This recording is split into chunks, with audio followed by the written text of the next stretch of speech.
Good morning po and welcome to 5th Generation Hobby Shop. Testing tayo ng TR50.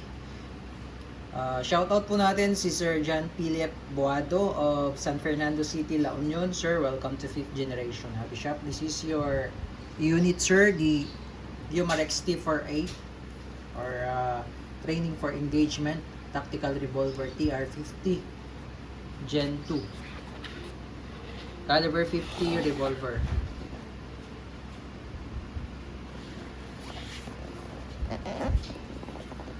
Ayan siya. Okay, so ang bala po nito, sa mga hindi po nakakaalam, ang bala po nito ay caliber 50, pwedeng rubber ball. So this is the caliber 50 rubber ball. Ayan. Compare natin siya sa 4.5mm na steel ball. Okay? So this is the 4.5mm steel ball and this is the caliber 50 rubber ball. Ayan. Laki ng diferensya. Okay? Ganun kalaki yung bala niya. This is 12.7mm. And then pwede rin siyang balahan ng pepper ball. So this is pepper ball. And also we also have the Sure Strike aluminum ball. Yan nga sa gitna, aluminum ball po yan. Then itong naka-coat sa kanya is plastic. And this is Sure Strike caliber 50 also. And we also have the Devastator.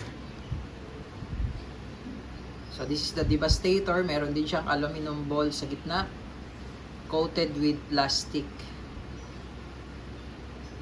Yan. So yan po yung mga bala ng caliber 50 tactical revolver na meron tayong available. Okay? So ito na po, buksan na natin. Comes with maintenance manual and the instruction manual.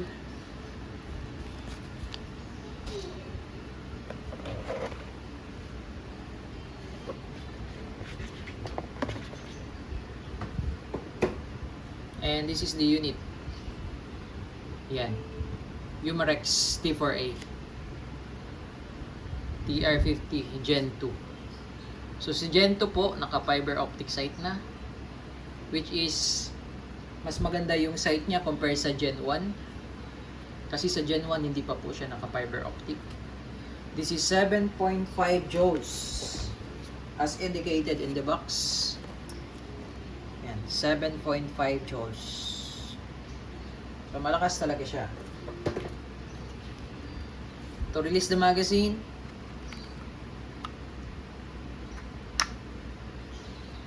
so ito yung original magazine, sir. And then nag-order pala si sir ng extra mag. Ito yung replacement magazine. Testing natin sa unit.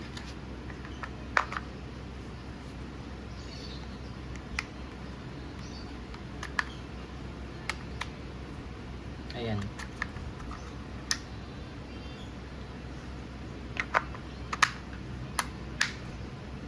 So, ayan yung replacement magazine. Ayan, umiikot din yan, sir. Okay, so gumagana. And the original. Ayan. Replacement magazine.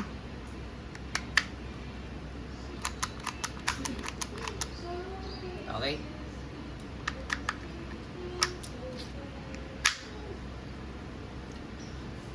Ito naman po yung quick pursing cup. To release the quick pursing cup, ikot nyo lang counterclockwise.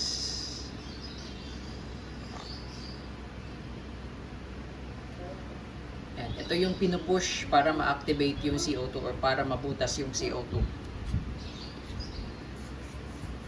Okay? Now, load muna tayo ng bala. So, I'm using the rubber ball for testing. So, ang rubber ball, sir, dito mo siya ilalagay. Facing ganyan.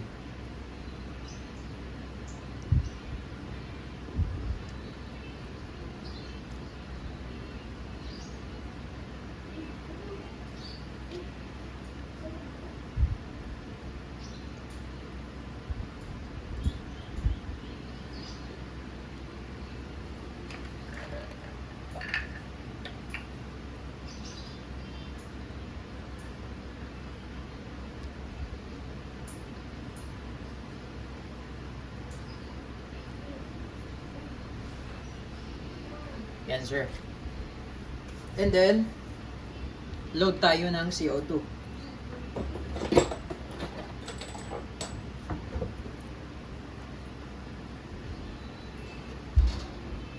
It also comes with free silicone oil. Kapag mag-load kayo ng CO2, sir, patakan nyo lang muna tong quick bursting cap. Yan. Or kahit hindi nyo napatakan tong tip ng CO2, at least meron siyang silicone oil dito sa cap. Yan. Tapos ang pagpasok, usually dun sa mga airgun pistol natin, yung Glock, Beretta, pag ganyan yung pasok, dito, pabaliktad.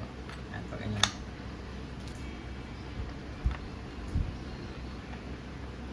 Tapos hihigpitan nyo lang hanggang hindi nyo na ma-twist. Hindi nyo na maikot. Yan. Ayan. So now, nilagay natin yung CO2, hindi pa yan butas ngayon. Kasi hindi pa naman natin siya hindi pa naman natin siya pinush. To. So once na ipupush ko na to, mabubutas na siya. So ipupush mo lang siya, sir, kung kailangan mong gamitin yung TR-50 revolver natin, no? So kapag hindi nyo naman siya pipush, hindi naman nakukonsume yung CO2 na nasa loob. Andyan pa rin yan. Kahit gaano katagal, hanggat hindi siya nabubutas, 1 year naman ang life cycle niyan. So, nandyan pa rin yan, hindi yan makukonsume. Pero once na pinush nyo na to, pinalo nyo na yan, mabubutas na po yan. Ngayon, once na nabutas yan, indicator na meron ng pressure sa loob, lalabas yan. Then, merong red yan. Indicator na meron na siyang pressure. Ngayon, once na pinalo nyo na yan, yung pursing cap na yan, hindi siya pwedeng i-stack ng matagal yung CO2 na may laman, na nabutas na sa loob, hindi siya pwedeng i-stack, sir, na matagal. So once na inactivate nyo na by pushing the pursing cap, kailangan gamitin nyo po kaagad yung CO2. At hindi rin po pwedeng iputok siya ng like dry fire. Hindi siya pwedeng iputok ng walang bala. So kailangan may bala po. Hindi rin kasi siya pwedeng i-release. Halimbawa lang, sir, halimbawa pinush nyo siya, no? Gagamitin nyo, pinush nyo. Tapos, nakailang putok lang kayo, sabihin na nating 6 shots. Then, i-release nyo, hindi po pwedeng i-release yung CO2 nang marami pa. So, kailangan makonsume nyo muna siya hanggat sa kaunti na lang yung pressure ng CO2 bago natin i-release. So, kailangan po, once na pinalo nyo na or pinush nyo na itong pursing cap, iputok nyo siya, mga 30 shots bago nyo i-release yung CO2. So ngayon, pag inactivate ko to, ipuputok ko siya ng 60 shots bago ko i-release yung CO2 na nasa loob. Okay, sir? So yun lamang po. Take note, sir, no? Bawal po siyang i-release nang marami pa ang pressure. Pwede kasing sumabog yung mechanism sa loob. Okay?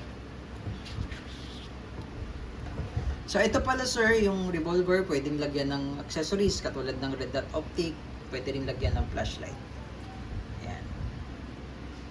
Ganun kalaki yung barrel niya. Caliber 50 pa naman yan. Okay? So ngayon, sir, load ko lang muna yung magazine.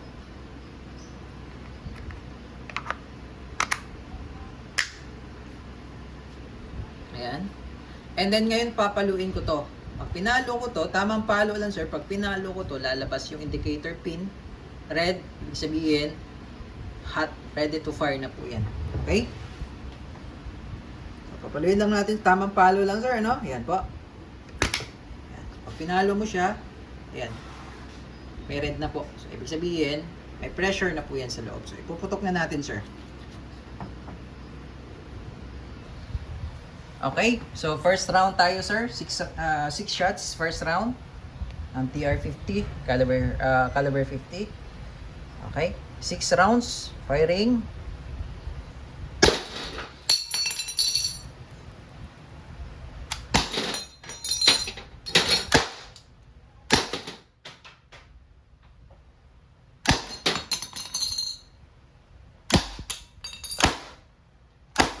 Okay, so 6.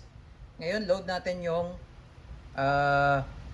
extra naman, yung extra magazine nyo, sir, no? Yan yung nakasalpak, yung original magazine.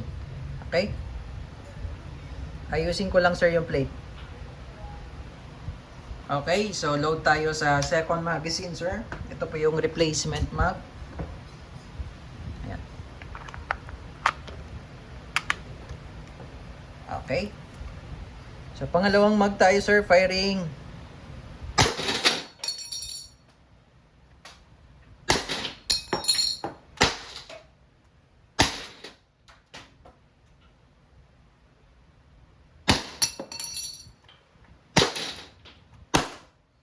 Okay, so pangalawang mag pa lang tayo, sir. Release ko lang muna yung magazine.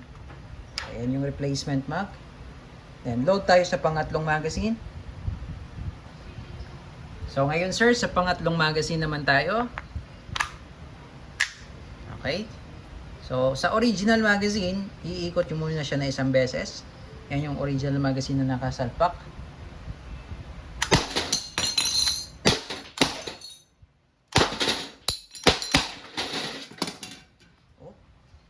Nalaglag yung plate. Ganong kalakas.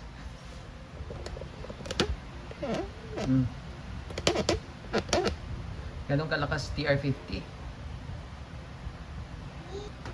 Okay, so pang-apat na magazine naman tayo, sir. Ito naman yung replacement magazine. Yung replacement magazine, pagkasalpak, kahit hindi mo na siya, sir, iikot. No? Kahit hindi mo na siya iikot. Okay. Pang-apat na magazine. Laglag lahat.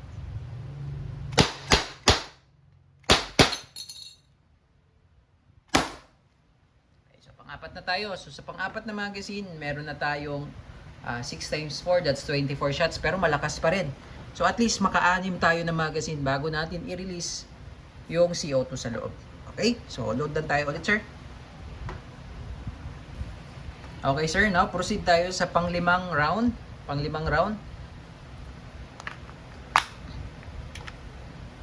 Ikot lang natin isang beses. So ito po yung original magazine. Yung rubber ball pala, sir, pwede po yung reusable po yan. Basta check nyo muna kung di pa siya deform, di pa siya sira, then linisin nyo lang muna bago nyo isalpak sa magazine. Okay? So, pang-limang magazine. Isa lang yung binaril complete pero lahat nalaglag. Pumanda sa akin.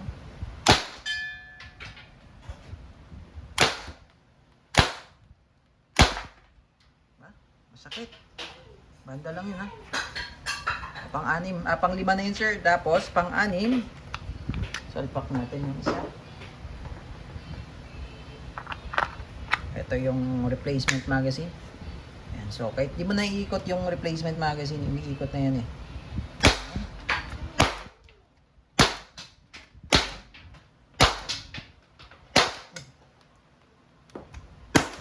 Okay, so mahina na siya. So pansin natin, mahina na yung